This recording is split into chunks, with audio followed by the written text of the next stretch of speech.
Welcome to Hat Talk with me, King Drumgoole. Today's episode is called Cybersecurity Then and Now and the Future of Cybersecurity.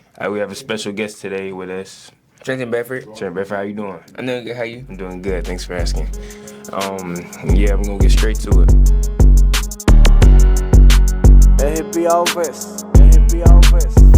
All right, Trenton, so let me ask you this. How do you think cybersecurity was then? Then I feel like cybersecurity was it was low key bad. Yeah. Because of course governments and stuff, it wasn't as it is now. How they have whole places, whole jobs for this. Yeah, exactly. Sometimes it was just a lot of organizations didn't even care. Mm-hmm. And then even the people didn't care. They didn't care about their safety. They weren't doing the password. They weren't using their passwords. They weren't doing that correctly. They were sharing data that they shouldn't have been. Yeah. So that's nice. That's nice. What about now? Now, I would say like I said, they got a lot better, right? They did. Because really did.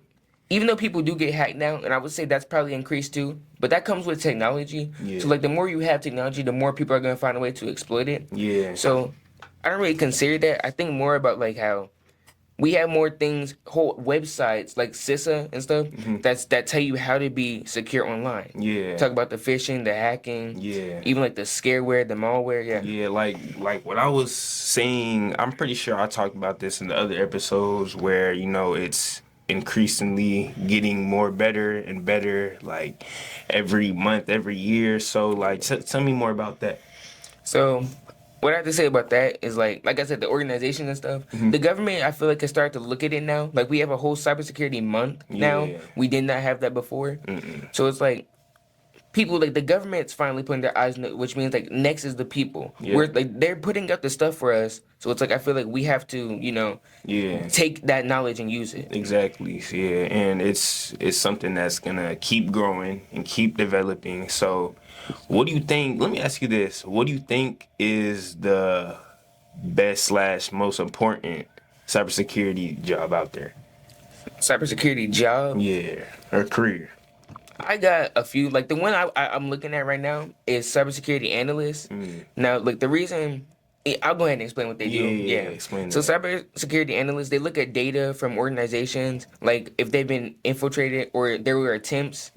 They look at that and they say, okay, how can we fix how can we fix these exploitations? Yeah. How can we solve this problem? Yeah. So it'd be I feel that's the most important job, if not one of the most important jobs, because there's a lot of things that go into protect or something. There is. But I would say that's one of the most important jobs because it's literally their job, a school CPA. Yep.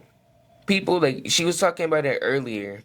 She was talking about how we have people who have viewed our website who live in Nigeria. Yeah. They're in Russia or something, Yeah. and it's they have no business because they're not gonna come here. Exactly. Right? Yeah. And that's the dangerous part about cybersecurity, that anybody could go on your website, they can do anything, and yeah. So now we're gonna transition to the next topic. So Trenton, what do you think the future of cybersecurity is gonna be like? The future of cybersecurity? That's a really good question. All right, so what I'm thinking about, right, is how I was talking about earlier, how when new technology comes, people have to find new ways to protect it because people try to find new ways to exploit it. So I'm gonna say I feel it's gonna be more dangerous the more technology we have, like the AI and stuff. You heard about the AI actor? Yeah. Yeah, yeah, I did hear about that. It's gonna be real dangerous because there's gonna be a point to where we may not be able to distinguish them. Yeah. So for the people that don't know, do you want to explain what the AI actor is? All right, yeah. So the AI actor was this organization, I think it was. You should definitely go check that, fact check it, because I don't know for sure. I'm just saying it off the top, but it was an organization. They made this. I think it was a female actor that was AI, that was made by AI, right? So the reason I have a problem with that because it's gonna be able to put people out of the film, right? Yeah. Think of all your favorite actors, right? AI, they have to work. That's why a lot of actors are method actors, because they have to work to put in the emotion to become a character, right? So it's AI could get that perfectly if you train it right. If you train it on all the best movies, it will be able to get that right. Yeah. So I have a problem with that because it's going to be able to put people out of jobs, and it's going to make that organization a lot of money. And then eventually I feel it could also turn into something where like it ruins the whole like film thing. Because if I'm watching something, I don't want to see someone in things too much. Yeah. Like with Dwayne the Rock Johnson, when he was doing all those movies, I like the Rock, okay. But when you do all these movies and it's all I see, I don't want to see you anymore. Exactly. Respectfully, you know. Yeah. So, like, speaking of what you said earlier about AI taking jobs, like, what do you really think about that? I know, it's something negative. You don't like it, but like, tell me more about your feelings on that. So like when I said that, like I don't mean I just don't approve of it in the way that people are trying to use it now. Yeah. Cause like there are some teachers and stuff like they use it to like help make documents and stuff and help make like them handouts and stuff that they can use, and they use it also to like if they don't know how to properly articulate something, then they use it to explain it for them. Yep, exactly. They used also this like guided teaching because they can explain things to reach people that like sometimes it's hard for us to do as a human. Exactly. But right. were you gonna say something? Oh yeah, so basically what I was gonna say was I low-key forgot. Low-key forgot. Alright, so yeah, so speaking of AI taking jobs and stuff, like I was thinking about this last night actually, how humans, us people really use it, like we can use it for good, we can use it for bad. Like for example, right? If you say you go on ChatGPT, right, and try to search up all the answers on the test or something like that, that's negative, right? It is. But if you're trying to like, ask a question, try to get information from that question and study exactly, get it to explain it, then that's positive. So it's basically how you use it. And that's a big part of AI and big part of cybersecurity in the future. The ethics of it, yeah. Exactly. Like I don't use AI that much because I know my math most of the time. Yeah. There was this one problem that our teacher had gave us. I didn't understand it, so I was like, okay, I need AI to understand this. Yeah. I need AI to help explain this to me. Google doesn't. It'll give you the answer, but it doesn't really explain it how you want it. I'm not here for the answer. I'm here to learn how to get the answer, right? That's how you use it. That's a good way to use it. So yeah. Now we're gonna move on talking about our experience at the STEM Fest. But before we do that, we're gonna get into this quick video.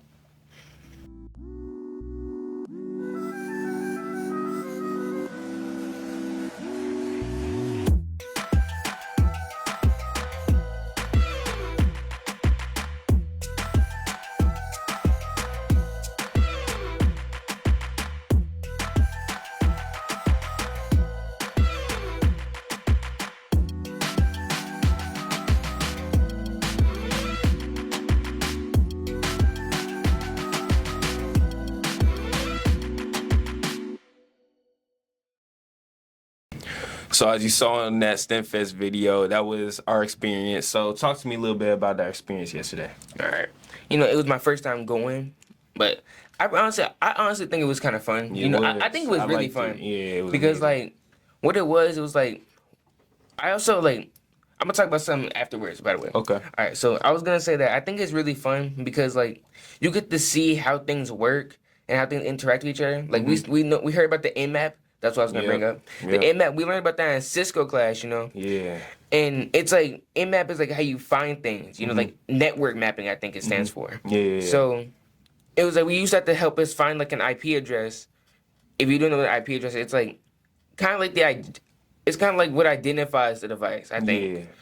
So I don't have anything else to say. Okay. So yeah. So at the beginning of when we first started, when we went into the virtual room, tell us what we did. So like when we went in the virtual room, there was a lady, and then there was some people walking around. The lady was on the computer. She was talking into the mic, and then she was using a projector on the screens. Yep. And it was showing us. She was showing us how to do it. If we had to sign like this thing, like this Rick and Morty plugin or something. Yeah, I really like that. Ridiculous. We got our own computer. It was the building itself. Let me talk about that for a second. The building itself was amazing. I've never been in there before. It was my first time. Great experience. Met a lot of good people, a lot of new people, and yeah, it was a great experience. So speaking on that, when we first got into the virtual room and stuff, so tell me a little bit about the coding we did when we were there. All right, so when we were coding, like you said, we used the Rick and Morty plugin. Yeah. And we had that along with like this it was like this black screen that was like the line coding. Yeah. And when we did that, it was like the Rick and Morty thing was giving us like assignments that we had to do. And we had to use coding to find the answers for the Rick and Morty thing. Yeah. So what was that game called? Catching the flag. You remember? You don't remember? Bro, I was gonna say capture the flag, but I was like, what's it called? Something, because my brain was like, is it that or something else? This or that? All right. Yeah, we were playing capture the game was called like capture the flag. We had to use like the coding. We had to use the map to find the because it was step by step, right? Yeah, so we had to use the coding to find the IP address, and when we found the IP address, that we had to plug that into something, and that gave us to the next question of the phase, and then eventually it was asking us about like. We had to use NC, which I forgot what that stood for. NC basically means that like we could go in, it would give us the information, it would help us find it, right? Yeah.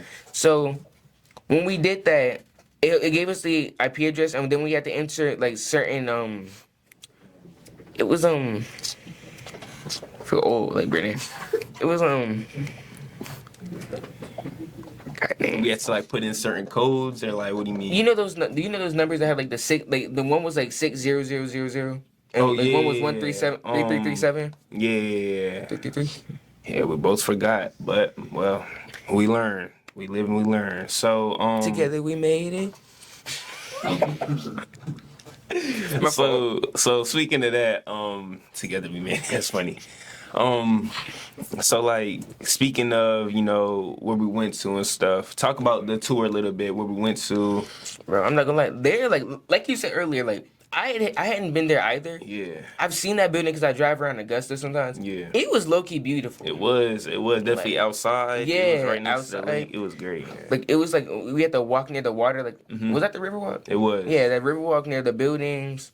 It was really like cool because you get the you see the berries on the trees and stuff. Exactly. You just you get the. I don't know how to describe it. Like it just you appreciate nature. Exactly. It was beautiful out there, And I want to talk about the community over there, the people. They were very helpful, very intelligent people. They were very intelligent. They were smart. So yeah. They were college students over there helping us out.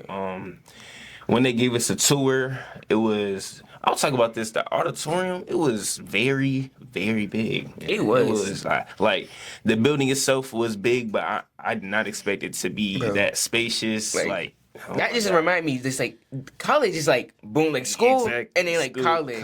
Exactly. When I used to go to CT Walker, the auditorium there was like it was big, like it was the size of kind of this building, low key. Really, yeah. And I'm not gonna lie, like seeing that, it just like dwarfed that auditorium, low key.